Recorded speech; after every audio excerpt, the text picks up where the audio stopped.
comum, é necessário, a menos a mim, fazer uma breve memória, uma anamnese dos domingos anteriores. Vamos recordar o itinerário que temos feito com o Evangelho de Marcos.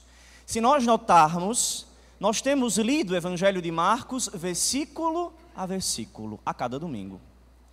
No terceiro domingo do tempo comum, Jesus, depois que João Batista batizara Jesus tinha ido ao deserto ser tentado, ele inicia o seu ministério e chega dizendo: o tempo chegou, o tempo da graça chegou, é preciso conversão, é preciso mudança de vida. À beira do mar da Galileia, tinha chamado Pedro, André, Tiago, João, tinha chamado a ser seus discípulos. E, portanto, tinha chamado eles a colocarem-se atrás do Mestre, não à frente do Mestre. E como conclusão disso, recordávamos domingo passado que todo aquele que coloca-se à frente do Mestre, na verdade não é discípulo. Às vezes que queremos ensinar Deus a ser Deus, às vezes que queremos ensinar Jesus a ser Jesus, é colocar-se à frente dele e não colocar-se atrás do Mestre. Aquele que se põe à frente, portanto, é o diabo, é aquele que divide, é aquele que não está no reino, é aquele que não se põe na trilha do Evangelho do Senhor. Assim, meus irmãos e minhas irmãs, recordávamos que a autoridade de Cristo está na verdade de seu amor, e todo aquele que o segue pode também experimentar do seu ensinamento e da sua vida. Assim, meus irmãos, nesse itinerário discipular, pondo-se atrás do Mestre, vamos aprendendo dele os seus ensinamentos. Por isso, a primeira leitura de hoje é, de fato, preciosa para nós. A leitura de Jó, do livro de Jó. Pense no homem que sofreu. Foi Jó. Nós estamos aqui no capítulo 6 do livro de Jó, e o seu amigo, atenção, o seu amigo Eliafaz se aproxima de Jó e diz: está vendo tudo isso que aconteceu com você, Jó? Foi castigo de Deus, ele diz. Foi castigo de Deus. E Jó começa a se interrogar: mas como pode ser? Em que foi que eu errei? Eu era temente ao Senhor, eu observava a sua palavra, eu seguia seus ensinamentos. Onde foi que eu errei? E Jó tinha perdido tudo, recordemos-nos, perdeu casa, perdeu fazenda, gado, família, ficou sozinho, não só tinha a roupa dele era o couro. Acabou-se. De onde vem todo esse sofrimento? Se pergunta Jó.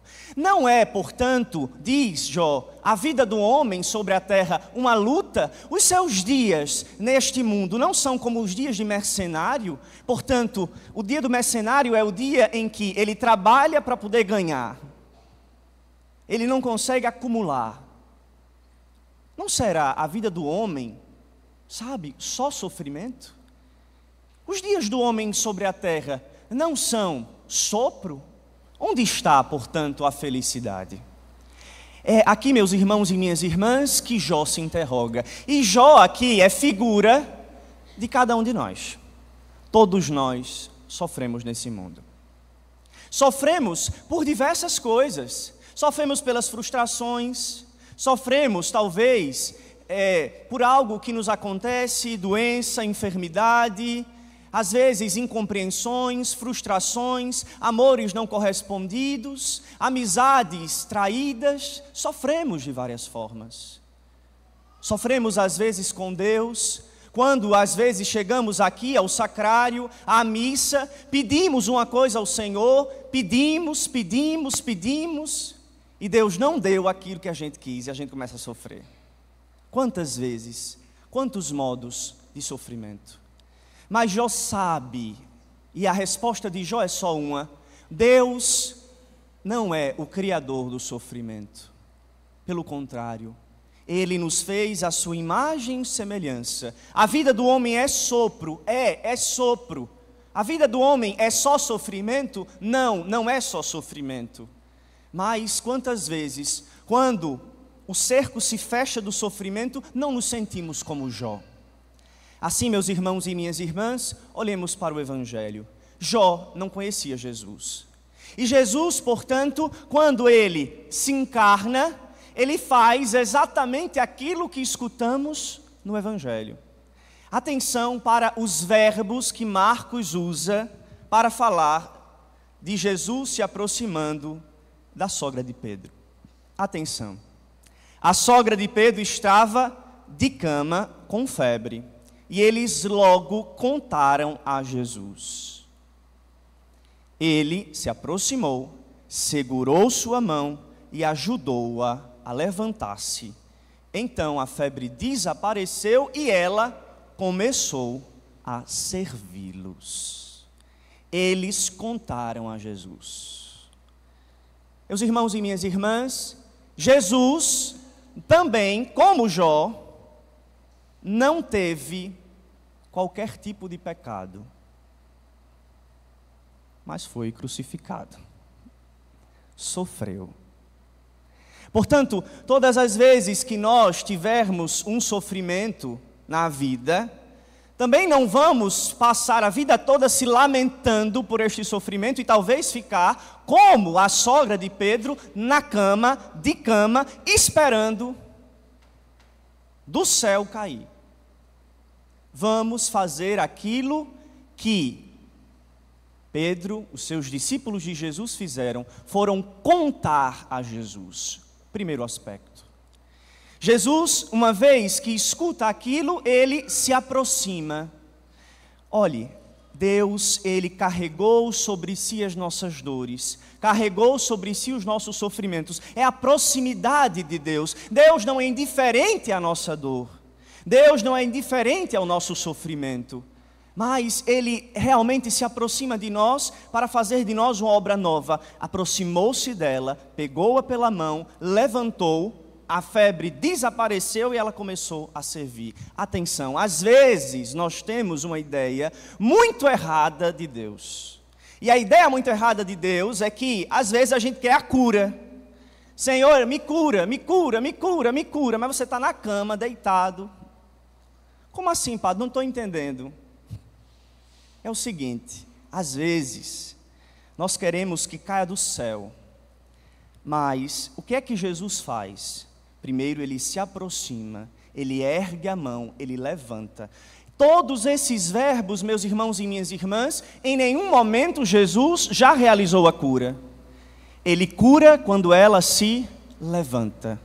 Às vezes nós, para sairmos dos sofrimentos, precisamos, antes de tudo, saber nos levantar, seguir.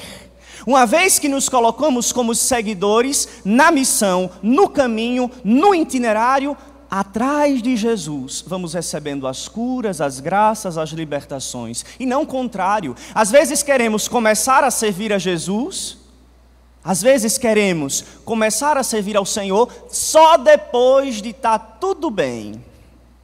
Só depois de estar tudo curado, só depois que tudo em casa estiver certo, só depois que tudo estiver no canto. E não é assim.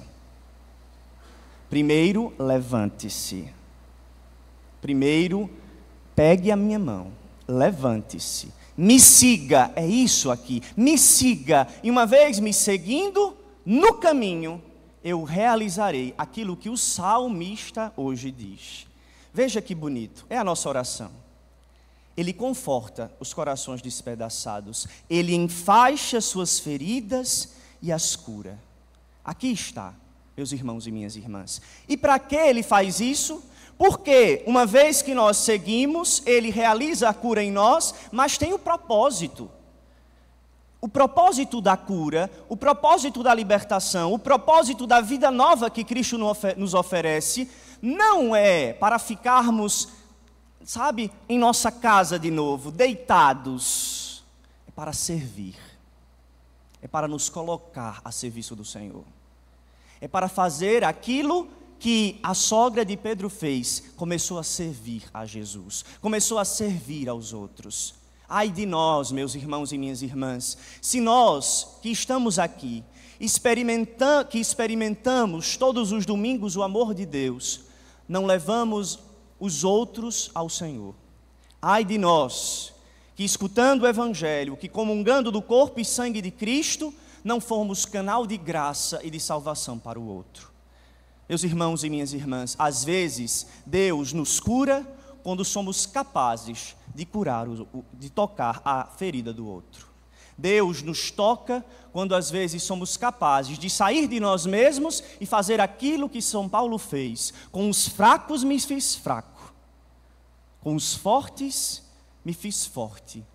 Eu me fiz tudo para todos, mas diz São Paulo, atenção, para salvar alguns. Por quê? Porque alguns talvez não vão querer.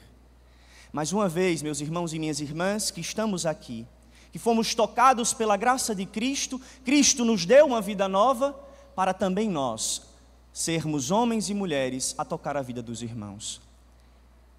O padre tem uma missão. Quando um enfermo, quando uma pessoa está doente, chama o padre. Não é assim? Chama o padre para dar unção dos enfermos. Isso é bonito, é correto, e façam.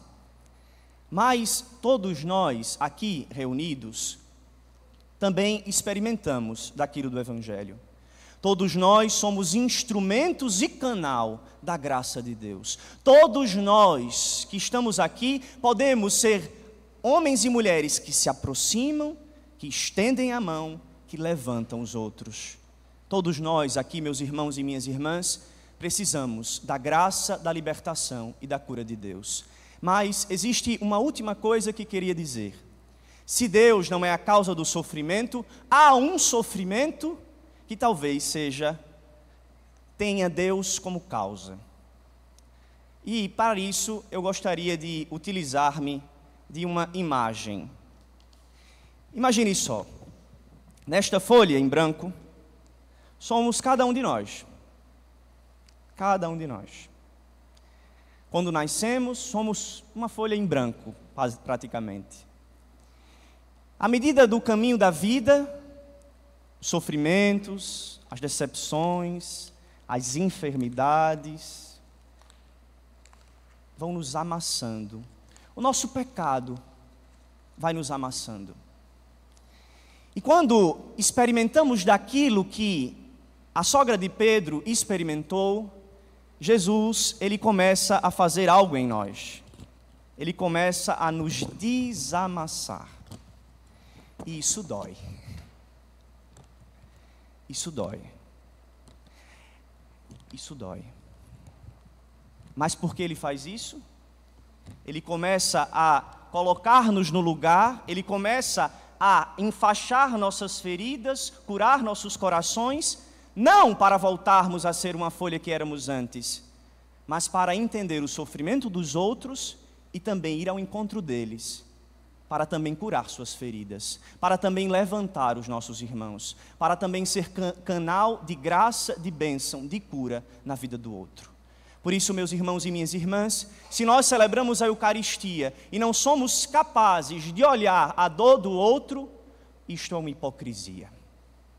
Se nós que estamos aqui, que sofremos, que temos dificuldade, não somos capazes de olhar aqueles que sofrem, de que valerá a comunhão que recebemos, o Evangelho que escutamos, a vida do Senhor que nós celebramos. Portanto, peçamos hoje a graça a Deus, de uma vez curados, uma vez que Deus nos desamasse, possamos também ser canal de instrumento e de salvação na vida de nossos irmãos e irmãs, que tanto precisam, que às vezes estão ao nosso lado, são nossos vizinhos, estão à nossa frente, são nossos amigos. Assim seja.